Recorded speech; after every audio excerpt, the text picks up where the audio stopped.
अस्सलाम वालेकुम नाज़रीन, कैसे हैं आप सब? ठीक हैं सब? फ्रेंड्स ठीक हैं?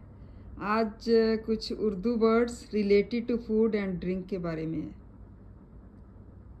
जो हमारे रोज़मर्रा ज़िंदगी में इस्तेमाल होते हैं। तो वाटर पानी, टी चाय, कॉफ़ी जो हम पीते हैं कॉफ़ी, जूस रस, किसी भी किस्म का जूस, फ़िश मछली, चिकन मुर्गी, सूप किसी भी किस्म का सूप, चिकन का सूप, हर किस्म का सूप, वेजिटेबल सूप, दाल सूप, सैलिड सलाद, सैंडविच किसी भी किस्म का हो सकता है, वेजिटेबल का हो सकता है, मटन का हो सकता है, बीफ का हो सकता है और चिकन का हो सकता है।